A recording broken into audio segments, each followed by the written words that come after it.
ચાલો વિદ્યાર્થી મિત્રો, ધોરણ 11 વિષય ગુજરાતી, જેમાં આપણે આજે ત્રીજું કાવ્ય સમજવાનો પ્રયત્ન કરીએ. ત્રીજા કાવ્યનું નામ છે એમ ઉગાર્યો ચંદ્રહાસ. એમ ઉગાર્યો ચંદ્રહાસ. ઉગાર્યો એટલે બચાવ્યો એને, એ ચંદ્રહાસ. ચંદ્રહાસ એ એક કુંવર છે અને કઈ રીતે બચે છે, જેના કવિ પ્રેમાનંદ છે. પ્રેમાનંદ એટલે ગુજરાતી સાહિત્યનું અણમોલ રત્ન જેને કહી શકાય. મધ્યકાલીન ગુજરાતી સાહિત્યમાં જેને શિરમોર કવિ કહી શકાય છે, આખ્યાન શિરોમણી તરીકે જેનું નામ બોલાય છે, એવા કવિ પ્રેમાનંદ, જેનો સમય છે 17મી સદી, જેની કોઈ જન્મ તારીખ કે મૃત્યુ તારીખ એવી નિશ્ચિત ન મળતી હોવાને કારણે અહીંયા સમય આપવામાં આવ્યો છે 17મી સદી. સૌથી પહેલાં એનો પરિચય જોઈએ તો પ્રેમાનંદનો જન્મ વડોદરામાં થયો. વીર ક્ષેત્રે વડોદિયું ગુજરાત મધ્યે ગામ એ પ્રેમાનંદનો જન્મધામ. તો આવું કંઈક પ્રેમાનંદ વિશે કહેવાય છે, જે પ્રેમાનંદનો જન્મ વડોદરા. એમના પિતાનું નામ કૃષ્ણરામ ભટ્ટ હતું. કથાકાર તરીકેનો પોતાનો કૌટુંબિક વ્યવસાય કરી અને તેઓ ગુજરાન ચલાવતા હતા. વ્યવસાય અર્થે તેઓ સુરત અને નંદરબાર પણ ગયા હતા. માણ ઉપર હાથથી તાલ આપીને કથા પ્રસંગોનું પઠન અને ગાયન કરવામાં કુશળ પ્રેમાનંદે અભિનય સાથે રજૂઆત દ્વારા આખ્યાનોને લોકપ્રિય કર્યા હતા. અહીંયા માણ એટલે ઘડો, ઘડા ઉપર આંગળીમાં વીંટી પહેરતા પ્રેમાનંદ, અને એ વીંટી પહેરી અને એ ઘડાને વગાડતા. એટલે આમ માણ ઉપર હાથથી તાલ આપીને કથા પ્રસંગોનું પઠન અને ગાયન કરવામાં કુશળ પ્રેમાનંદ અભિનય સાથે રજૂઆત કરતા હતા. નરસિંહ, સુદામા જેવા ભક્તોના જીવન પ્રસંગો તથા પુરાણોમાંથી કથા વસ્તુ લઈને પ્રેમાનંદે આનંદ સાથે જ્ઞાન આપતી અનેક આખ્યાન રચનાઓ ગુંજતી કરી હતી. આખ્યાનની કથન કળામાં પ્રવીણ હોવા સાથે પ્રેમાનંદ વર્ણનો, પાત્રાલેખન, રસ નિરૂપણ અને એ દ્વારા વાતાવરણ ચિત્રમાં પણ કુશળ હતા. તો જે નરસિંહ મહેતા જેવા ભક્તોના જીવન પ્રસંગોમાંથી એને આખ્યાનો બનાવ્યા છે. પૌરાણિક કથા વસ્તુઓમાં લઈ અને પ્રેમાનંદે આખ્યાન રચનાઓ કરી અને એને ગુંજતી કરી. અને એમાં એમ એટલા બધા હોશિયાર કે રસ નિરૂપણ, પાત્રાલેખન હોય, વાતાવરણ ચિત્રણ હોય, તો એ જીવંત વાતાવરણ થઈ આવે એવા વર્ણનો કરતા. એમના આખ્યાનોને ઉત્તમ બનાવવામાં એમની રસ નિરૂપણ તેમજ ભાષા શક્તિનો મહત્વનો ફાળો છે. ઓખાહરણ, અભિમન્યુ આખ્યાન, ચંદ્રહાસ આખ્યાન, સુદામા ચરિત્ર, મામેરુ, નળાખ્યાન, રણયજ્ઞ, દસમ સ્કંદ જેવી એમના આખ્યાનોને ઉત્તમ બનાવવામાં એમની રસ નિરૂપણ તેમજ ભાષા શક્તિનો મહત્વનો ફાળો છે. આ બધા એમના આખ્યાનો છે. અભિમન્યુ આખ્યાન, ચંદ્રહાસ આખ્યાન, સુદામા ચરિત્ર, મામેરુ, નળાખ્યાન, રસજ્ઞ, દસમ સ્કંદ જેવી કૃતિઓ પ્રેમાનંદે ગુજરાતી આખ્યાન કવિતાને સમૃદ્ધ કરી અને ગુજરાતી સંસ્કારોને પોષવાનું પ્રશસ્ય કાર્ય કર્યું છે. પ્રેમાનંદના ચંદ્રહાસ આખ્યાનના આકડવા 15માં પ્રધાન ધૃષ્ટ બુદ્ધિ, જેને મરી ગયેલો સમજતો હતો તે ચંદ્રહાસ જીવતો છે એ જાણી તેને મારવા તત્પર બને છે. હવે જે અહીંયા આખ્યાન છે ચંદ્રહાસ આખ્યાન, અને ચંદ્રહાસ આખ્યાનમાંથી લેવામાં આવેલું 15મું કડવું છે એમ ઉગાર્યો ચંદ્રહાસ, જેમાં એક પ્રધાન છે ધૃષ્ટ બુદ્ધિ. ધૃષ્ટ બુદ્ધિ પ્રધાન છે, જે ચંદ્રહાસને મરી ગયેલો સમજતો, તે ચંદ્રહાસ જીવતો છે એ જાણી તેને મારવા તત્પર બને છે.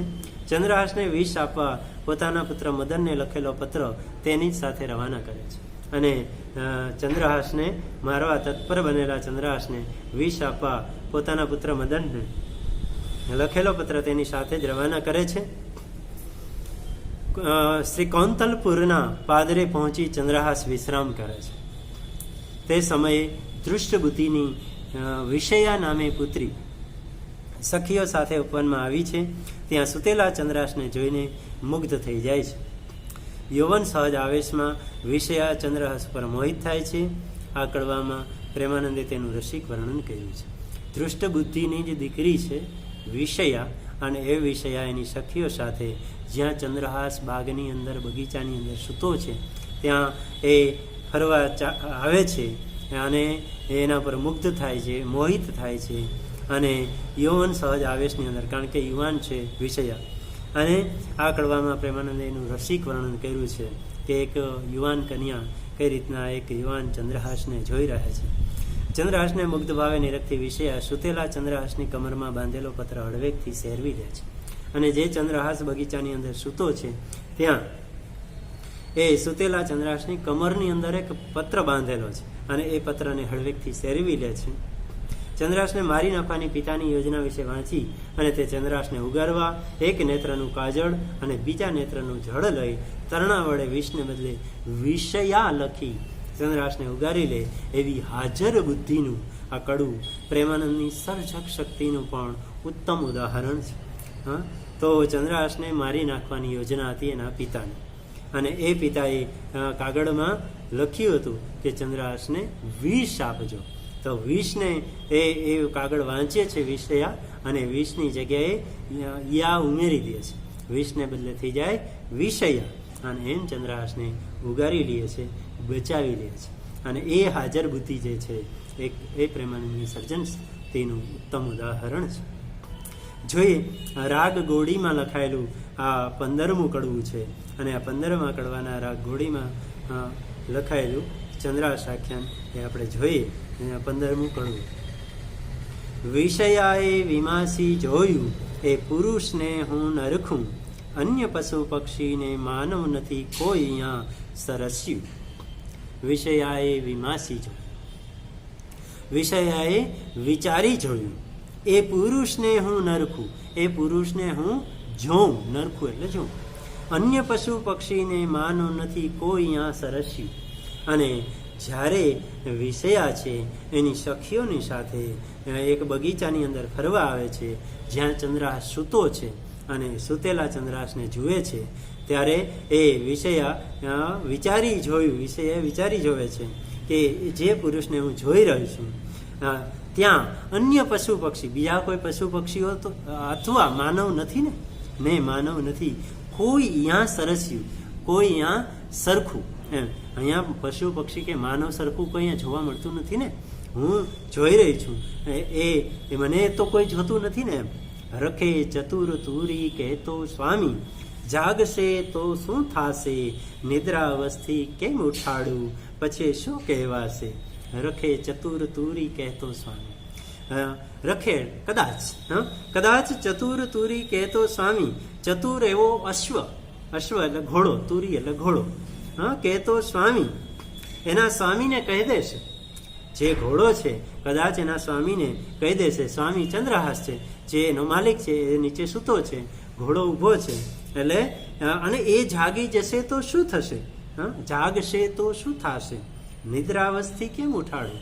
વિષયાને પ્રશ્ન થાય છે કે માલિક એનો જે છે એ તો ગાઢ નિદ્રામાં સૂતેલો છે, ગાઢ એને કેમ ઉઠાડું, પછી શું કહેવાશે. અને કદાચ ઉઠાડું અને ઉઠાડ્યા પછી પણ શું કહેવું, એમ પછી શું કહેવાશે, પછી એને મારાથી શું કહેવાશે. હે અશ્વ તું અતિ અનુપમ, તારું રૂડું વાન, માગી રે લેવ છું હું માનીની, રખે કરતો સ્વામીને જાણ. હે અશ્વ, હે ઘોડા, હે અશ્વ તું અતિ અનુપમ છો, તારી ઉપમા ન આપી શકાય એવો તું અનુપમ સુંદર છો. તારું રૂડું વાન, તારું સુંદર મજાનું વાન છે, તારો સુંદર મજાનું શરીર છે, તારું રૂપ સરસ છે, માગી રે લેવું છું.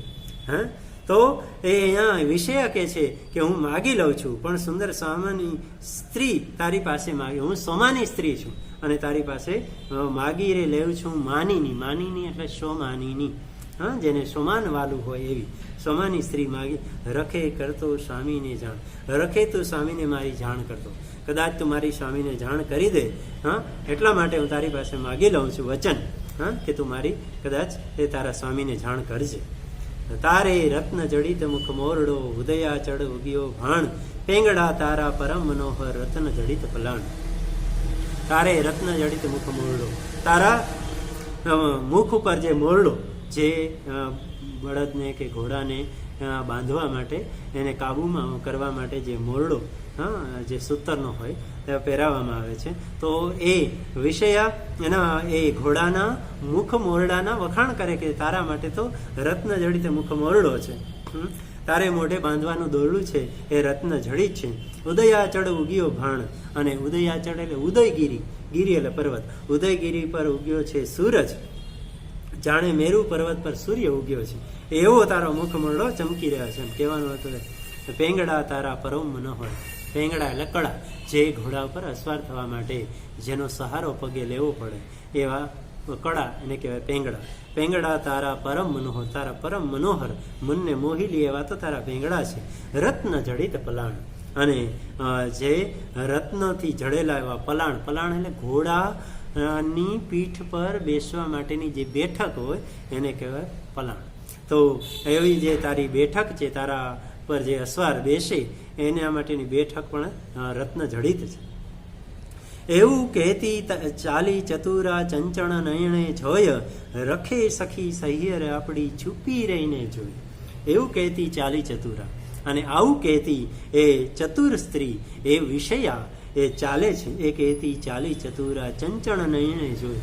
એ ચાલાક એવા ચંચણ નયણ એટલે આંખો, એ આંખો જોઈને ચાલે છે, ચતુર આંખેથી જોવે છે. રખે સખી સહિયર આપણી, અને રખે એટલે કદાચ સખી સહિયર આપણી સહિયરો, કારણ કે એ સહિયરો સાથે, એ બેનપણીઓ સાથે અહીંયા બગીચામાં ફરવા આવી છે, એટલે એને એ પણ લાગે છે કે છુપી રહીને જોઈ. કદાચ મારી બેનપણીઓ મને છુપાઈને તો જોતી નથી ને, એ છુપી રહીને તો જોતી નથી ને, એ જોઈ લઉં. આમ ચતુર નજરથી, ચાલાક નજરથી એ જરા જોઈ પણ લે છે. નેપુર ઝાંઝર અણવટ વીંછિયા, સોનીએ આભરણ ઘડિયા, પ્રથમ વાજતા રૂડા લાગતા આજ શત્રુ થઈ નીવડ્યા. અને નેપુર ઝાંઝર અણવટ વીંછિયા. નેપુર ઝાંઝર, નેપુર જેને ઝાંઝર પણ કહી શકાય. અણવટ એટલે સ્ત્રીઓના પગના અંગૂઠાનું ઘરેણું, એને કહેવાય અણવટ. વીંછિયા આ બધા પગમાં પહેરવાના ઘરેણાઓ છે. ઝાંઝર છે, નેપુર, અણવટ, વીંછિયા. સોનીએ આભરણ ઘડિયા, અને આ સોનીના બનાવેલા અલંકારો છે. આભરણ એટલે અલંકાર, ઘડિયા એટલે ઘડતર જેનું કર્યું છે.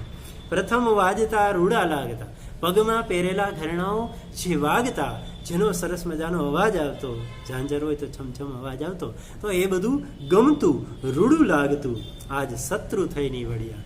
આજ જ્યારે પેલી વિષયા પેલા સૂતેલા ચંદ્રહાસની બાજુમાં જાય છે, અને એ ચંદ્રહાસ પાસે જવા માગે છે, પણ એના પગમાં પહેરેલા ઝાંઝર છે એ વાગે છે, તો આજે એના માટે એને દુશ્મન લાગી રહ્યા છે. કારણ કે પહેલાં એ રૂડા લાગતા, મધુર એનો અવાજ લાગતો, પણ આજે જાય છે તો એના કારણે એનો અવાજ આવે છે, ને અવાજ આવે છે એટલે એને દુશ્મન જેવા લાગે છે.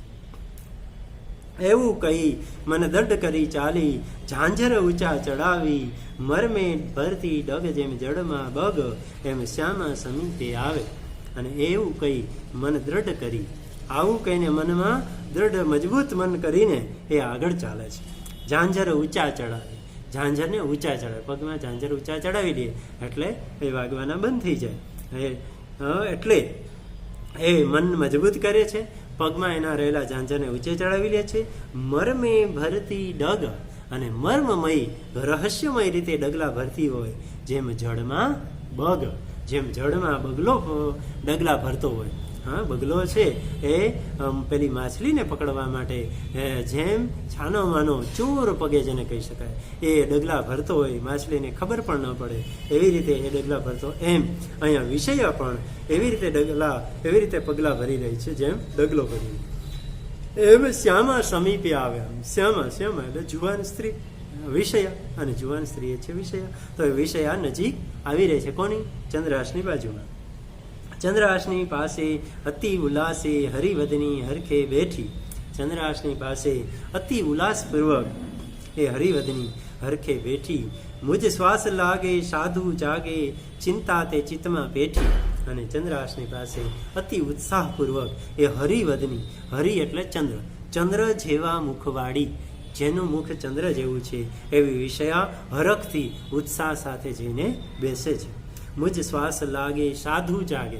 પણ હવે ચંદ્રહાસની જઈને બાજુમાં બેસે તો છે, પણ બેઠા પછી પણ એના શ્વાસોશ્વાસની જે ક્રિયા, શ્વાસ ઉચ્છ્વાસની ક્રિયા જે ચાલે છે એ પણ એને વિષયાને સજ્જન જેવા લાગતા શ્વાસ. મુજ શ્વાસ લાગે સાધુ જાગે. સાધુ એટલે સજ્જન. અને આ સજ્જન પુરુષ જે ચંદ્રહાસ છે એ સજ્જન પુરુષ છે. જો એ જાગી જશે તો મારા શ્વાસને કારણે મારા ઉચ્છ્વાસ એને લાગશે, અને એ જાગી જશે. ચિંતા તે ચિત્તમાં પેઠી. અને આવી ચિંતા તેના મગજમાં બેસી ગઈ કે હું બેઠી તો છું, પણ મારા શ્વાસોશ્વાસ જે ચાલી રહ્યા છે એ શ્વાસોશ્વાસની ક્રિયાથી પેલો જમરાસ જાગી જશે તો આવી ચિંતા પણ એને થવા લાગી. રખે કો દેખે સહિયર મુખ મુજ પેખે, એમ દ્રષ્ટ રાખતી આડી, પછે પીછોડી પરી કરીને જોયું વદન ઉઘાડી. રખે કો દેખે, કદાચ કોઈ દેખતું તો નથી ને. હા, સહિયર મુજ પેખે, મારી બેનપણીઓ, મારી સહિયરો મને ક્યાંય છુપાઈને જોતી તો નથી ને. આમ એ કદાચ જોતી હોય તો એ પણ એને જરા જોઈ લે છે કે એ જોતી તો નથી ને. એમ દ્રષ્ટ રાખતી આડી, એમ નજર આડે હાથ રાખીને, હા, આડી નજર કરીને એ જરા જોઈ પણ લે છે મને કોઈ જોતું તો નથી ને. પછી પીછોડી કરીને જોયું, અને પછી જે પછેડી છે, જે એની ચાદર જે છે, જે એનું ઓઢવાનું વસ્ત્ર છે એને આડું કરી લે. પછી પીછોડી પરી કરીને, અને પછી જે એનું ઓઢવાનું વસ્ત્ર મુખ આડે હતું એ બાજુ પર કરીને જોયું વદન ઉઘાડી. અને ચંદ્રાસના મુખ ઉપર પણ જે કદાચ ચાદર હશે તો એને પણ જરા ઉઘાડી અને એને જોઈ લે છે કે એનું મુખ કેવું છે, ચંદ્રહાસનું રૂપ કેવું છે એ જરા જોઈ લે છે. નખ શિખા લગી ચંદ્રહાસને રે, જ્યોતિ નયણે નરખી, હરિભક્તને દેખી હરિવદની, હૈડામાં ઘણું હરખી. અને નખ શિખા લગી, ચંદ્રહાસને રે, જ્યોતિ નયણે નરખી. નખ શિખા, નખ એટલે પગનો નખ, અને શિખા એટલે માથા ઉપર આવેલા વાળની ચોટી, એટલે નખથી ચોટી સુધી એટલે પૂરેપૂરું ચંદ્રહાસને જ્યોતિ નયણે નરખી, અને નયણે એટલે આંખોથી, નરખી એટલે જુએ છે. વિષયા છે એની બાજુમાં જે ચંદ્રહાસની, અને એને પગથી માથા સુધી પૂરેપૂરું અવલોકન કરી લઈએ, પૂરેપૂરું નિરીક્ષણ કરી લઈએ, પૂરેપૂરો જોઈ લે છે. હરિભક્તને દેખી હરિવદની, આ એવા હરિભક્તના, જાણે ભગવાનનો ભક્ત સૂતો છે, સજ્જન માણસ સૂતો છે, એને જોઈ દેખી હરિવદની, ચંદ્ર જેવા મુખવાળી વદન એટલે મુખ, હૈડામાં એટલે હૃદયમાં ઘણું હરખી, ખૂબ હરખાઈ ગઈ, ખૂબ એ હરખ પામી. તો પેજ નંબર 10 સુધી જે આપણે 15મું કડવું છે એ આપણે જોયું અને સમજ્યા. આ વિડીયોમાં ત્યાં સુધી રાખીએ, પછીના વિડીયોમાં